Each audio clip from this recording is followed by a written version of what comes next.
remember talking to you, Karis, after Beauty Generation's first up, when he ran past you, you riding Car Young Star, and he ran past you, you said you could feel the power as he loomed up. So that must be extraordinary to actually run past a horse like that. And I'm sure. Say, actually, you know, were you conscious of the fact that I'm running past Beauty Generation, or you just blocked it out, you're just winning a race? I was just thinking of winning the race because he ran third. Yeah. And Joe was next to me fighting with me. So, yeah. There's more trying, worry beating Joe than what about Beauty? It's like Beauty's gone, the next one now. Yeah, but no, you don't think of that, of course. Finish line is right ahead of you, so just it's not finished yet. Yeah. Something we touched on with the jockeys of yesteryear and the styles and everything changing, fitness as well. That's a massive part of racing now. Again, it just seemed to be, going back to the Michael Roberts, you know, back in the 70s and 80s, I don't know, but I'm sure they just rode. They didn't have personal trainers or, you know, routines and stuff. I'm sure they just rode out and went to the races and rode, but that is just it's a massive part of your career now, isn't it? Yeah, this is the good thing for us. You know, we can have whatever personal trainer to train us in different way. I mean, what kind of fitness you want. You can see now in Hong Kong we have so much. Actually, we have lots of time here. Many of the guys here, they do boxing. Is that an advantage, you think, having more time, or do you sometimes think, you know? I think it worked out good. You know, we have lots of time to, of course, to do lots of homework about the horses, and this is very important in Hong Kong. But also we have lots of time for just looking after ourselves and giving ourselves a time to. Of course, I don't have problem with my weight, but lots of guys here, they, of course, you know, they have a few days or to make sure they're working in the gym or going for a run to make sure they can go to races doing the weight. So, you know, like keeping up the weight in a healthy way. No, is that a constant battle for you then, Lau? Yeah, especially, I mean, 1-on-5 is like really tough. So, and obviously when you're first getting here and you're trying to make a name, you've got to be able to take those rides. So weight's definitely a battle, but just have to work at it. So what do you do fitness-wise? I run like every single day, yeah. Including race day. And you know, hit the gym when I need to, but I don't necessarily do much weights in that. Obviously, don't want to put on muscle mass. I think that sort of strength training comes from riding the horses in general. So, yeah, for me, it's just about that cardiovascular work and endurance, really. You're a big gym guy, though, aren't you, Vincent? Yeah, I train every day, except race day. But I mean, lifestyle is a lot different to overseas and here because. Well, we have plenty of time. We race twice a week only, and other days, for sure, we go to the gym and be in curries, work very hard. But if you ride overseas, you basically race every day. And you don't have the time. You travel so much, and you get home already late and tired. You basically don't have that much time to train. So. Yeah, we're lucky to be able to race here and, you know, to train and to look after ourselves and be fit on the horse, you know. And it's good for our health for sure. It's much better than riding overseas. And if those guys have weight problem, you have to wait for a few days and try not to, you know, gain back the weight after one ride, and you know, because you still have the next few days.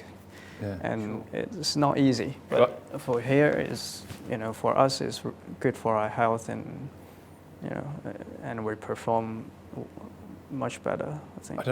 I know guys in the UK will put a sweatsuit on in the car, put the heater on, and drive. But I think that's so bad though. Oh, it's terrible. But that's the extent of what they're trying to do. Yeah, but like, you don't have time to go for a run or so you can't waste any time. You're going to sit in the car for 2 hours. You might as well be sweating while you do it. Sweating while you're driving. But yeah, there's another. How was Donnie Yen? Because you did a training session with him, didn't you, last year? No, it's just a sort of a shooting section, but. He's flexible. That's what I know. Very flexible. He's not a big guy, is he? But you see him. Not too big, yeah. Not a big guy, but he's lightning. Yeah, he's fast. He's muscular too. yeah, all these movies is done. You could see like. Have you seen them? The Ip Man films? Yeah. I've seen them. Yeah. You got to No idea. put those on the short list. Oh, you will see him. Yeah, he should be here for December for. Maybe Derby. Derby. For Maybe the Derby. It's Yeah. the, Last year was the Derby. Yeah. been the Derby ambassador for the Yeah. last couple of years. You've got to find yourself the spare couple of hours. Okay, we'll Find do. yourself a selfie with him. Ip Man. Yes, I met him last year for the Derby draw. It was the Derby selection announcement. And he's not he's not an imposing guy at all. No. But when you see him say what he can actually do in the movies and everything else, it's just frightening how quick he is. Yeah. Of course, he's got the talent too. Yeah. He must be very talented. Yeah. Oh yeah, he's Sure. one of the biggest movie stars in probably. Yeah, they used to Of train course. very hard as well. Kung Fu fighter. Yeah, I'd read that he tough. said he'd like to have done the mixed martial arts, the fighting. He said, but he's just Wow. he thinks he's probably too old for it now. So he's but that would be quite interesting. International races, not too far away. You mentioned Athero before. Yeah.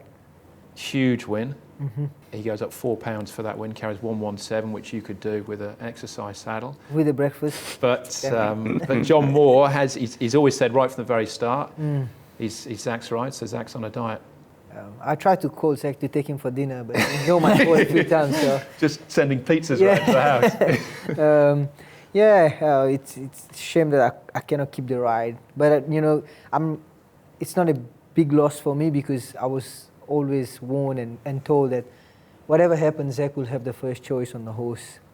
I don't blame Zach, of course, for going on a special diet or whatever he have to do to ride the horse because he's a superstar. So if I was in Zach's position, I would be doing the same. Yeah, and it's something you just got to accept to a certain extent. I mean, in racing in general, but in Hong Kong in particular, there is this merry-go-round, for want of a better word, that you're on a horse, you're off a horse, you're back on the horse again. Probably more so than anywhere else in the world.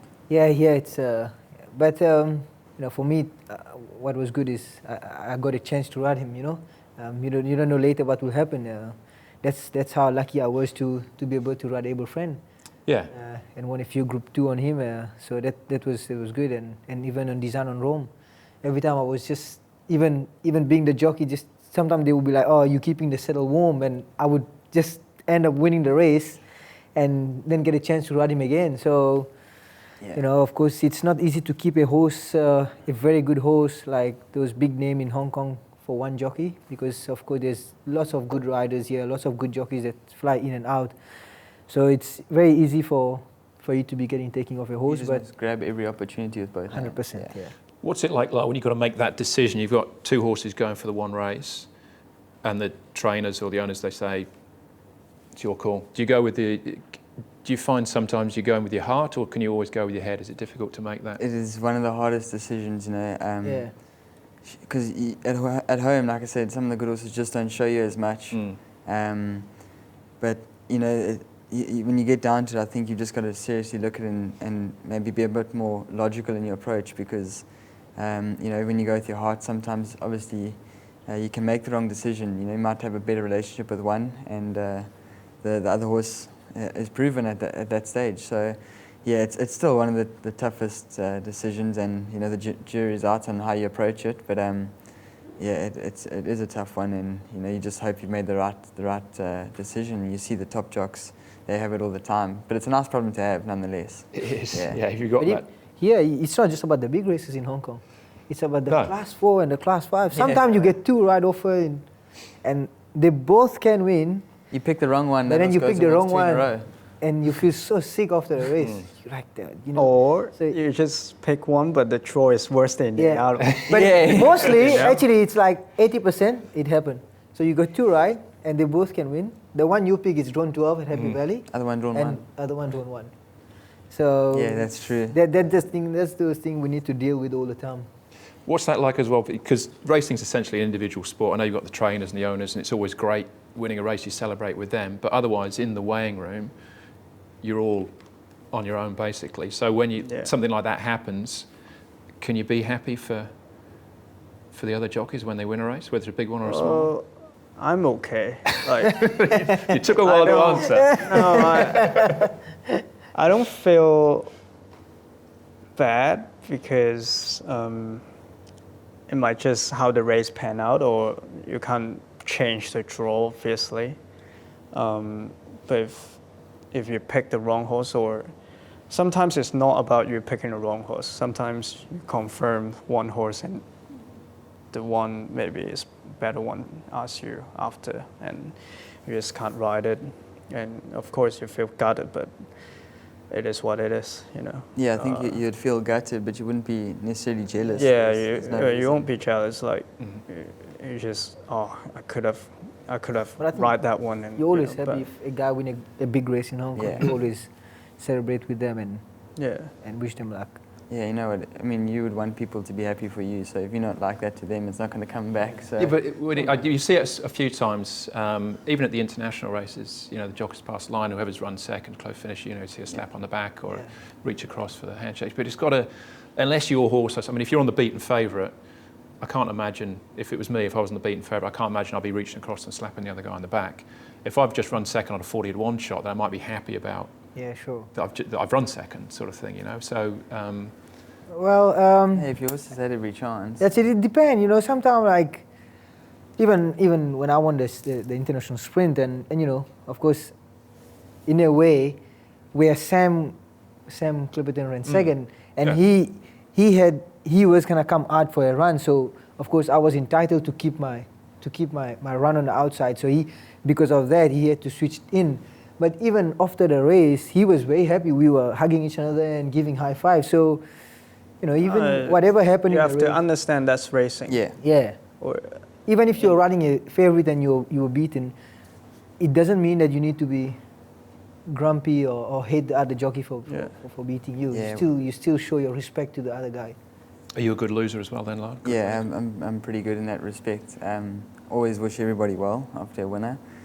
I just feel like I'd want the same, you know, and I know people would be like that toward me. So if you give off that sort of positive energy, it'll come back. And I believe in that sort of, that almost in a karma in a way. So yeah, got to be happy for people and be positive, because when it's your turn, you know, you'll appreciate the same thing. Even the day Joe got spray with champagne, I think even you know, I something went in my mind, like, if ever this must happen to me in Hong Kong, I would like something like this, you know, someone, you know. You've had a couple of 5-timers, you're doing okay. Yeah, but Ed, you know, it's a bit, you know, I would like something like that to happen. And I just thought it was just a special day for Joe, and I thought, okay, let me just go and do it. And I didn't even have to think about it. It was just natural. I went in and got a bottle of champagne and waited for him. So it was, I think, even just to show a respect to a big jockey like him, and I think he appreciated it too. I think that's the right word, it's respect. That's it. You give respect, it's just you give respect, you know? Yeah. I'm meeting these just to prove they are real, because you guys haven't you should touched keep it. on, We'll stick with the fruits. I'll get into these. Rise high, heading towards the international races. Vincent, what else have you got? Ho Khan. Well, for the Vase. Fourth beauty in the sprint. Yeah. He ran well last time, full of beauty. Very well. Yeah. From gate 14 and ran fourth. Charged home well. Yeah. John Size, just incredible, the sprinters he's got in this set. Well, he had 5 running in that race, in the trial. They've all run well. All ran well. I think they all finished in like the top. I think he finished second, third, fourth. 6, 7. Yeah. So, and you know, I think they are all will only get better. So that's a good thing. They should be getting better. Yeah. Yeah, I'm hoping. Have you had much to do with John while you've been here, Lard? Obviously, the closest I've been was on his horse. With John Moore, he's talking about. No, sorry, John Size. John Size. I've ridden a couple for him. You know, first up when I rode in Richmond, ran really well, and then found a lot of traffic the next time, unfortunately. But yeah, hopefully we can open that door a bit wider and maybe get a winner home for Big Yard. You know, that'd be great. How do you find him to ride for? Yeah, no, lovely guy.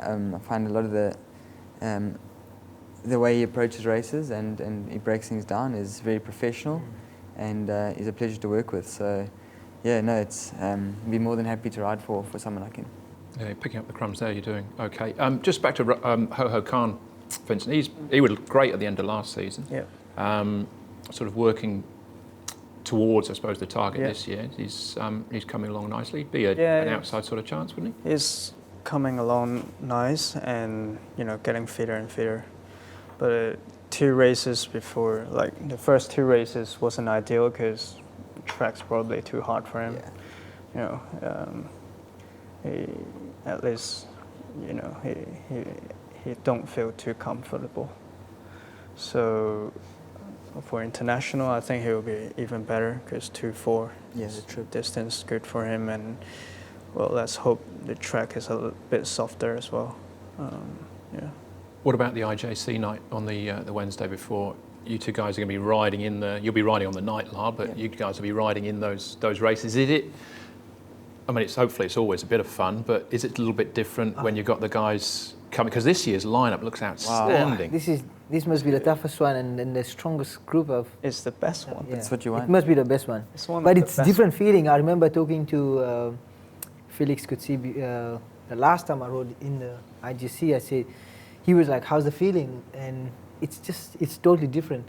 You go behind the gate and everyone is just so quiet. Like there's no talking. There's no. Everyone is like focused and all professional.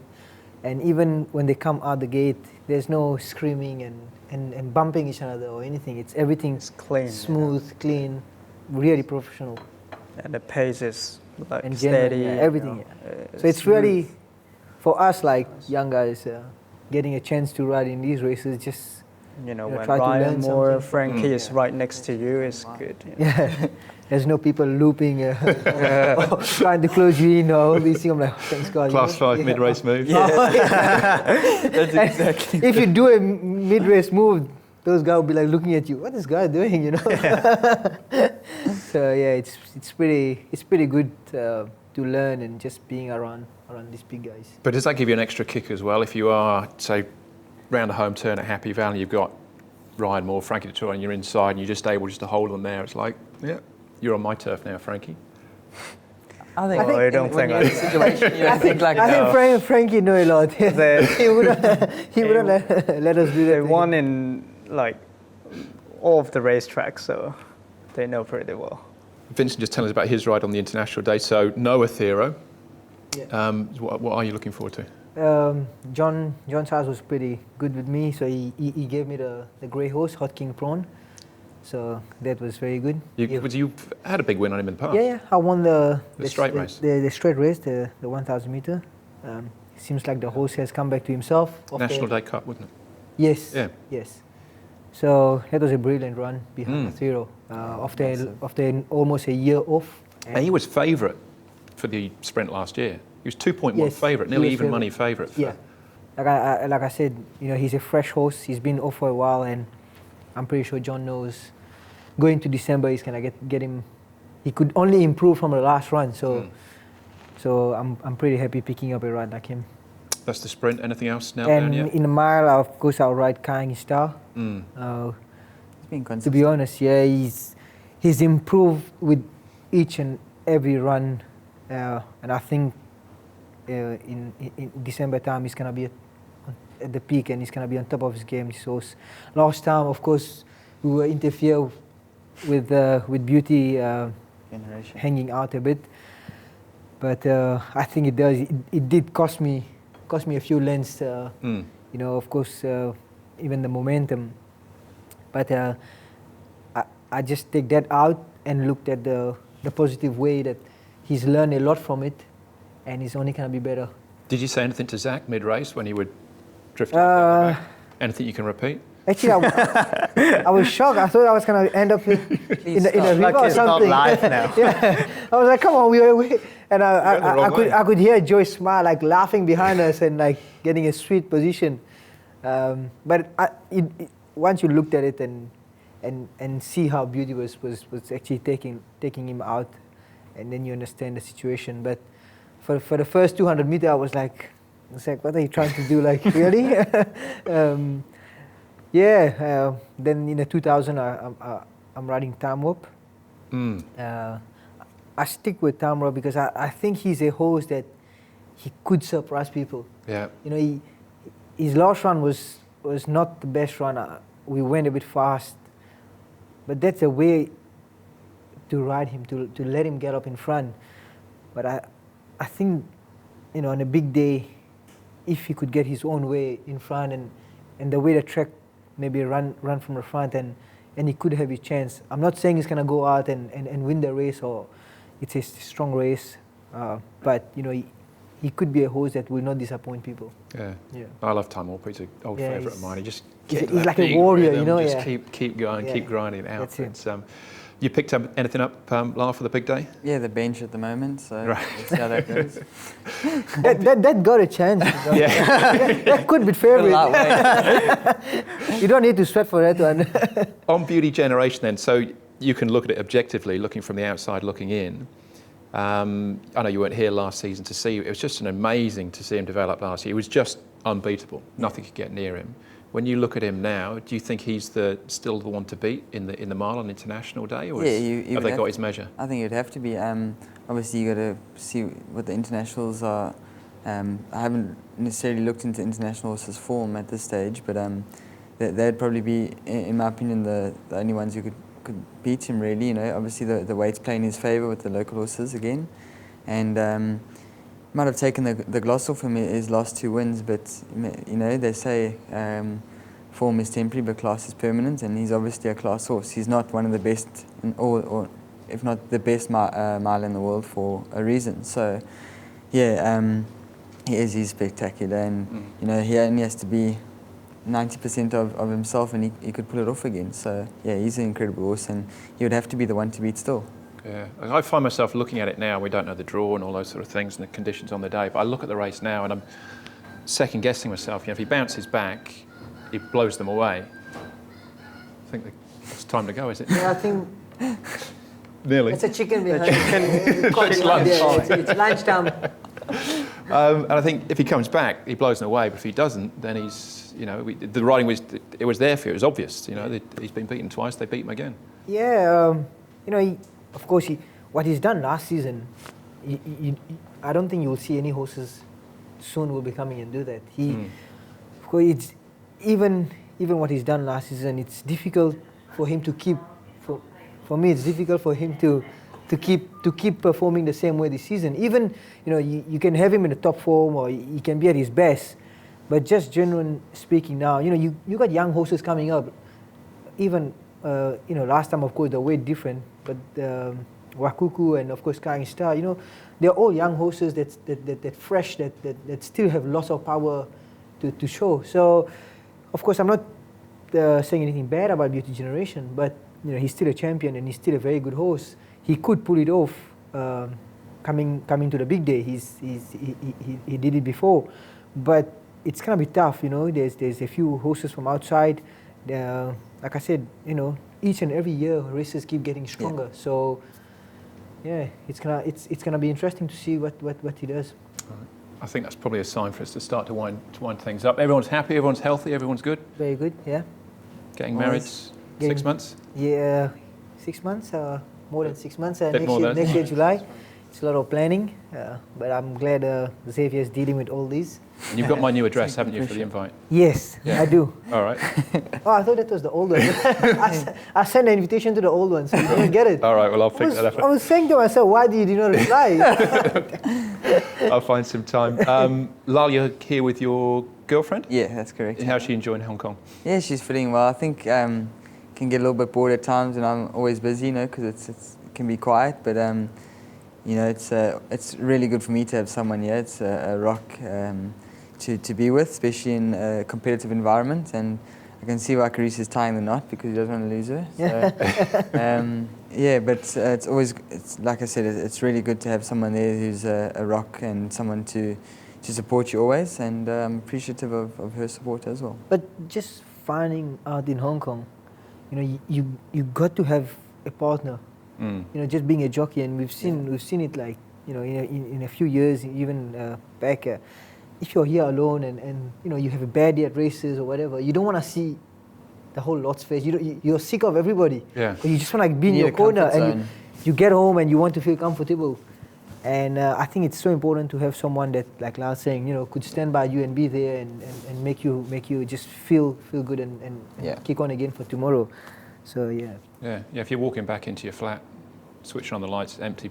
Oh, It's soul destroying. Or let's say getting beat in 2 favorite and going back to a dog apartment, and you might be jumping off the balcony.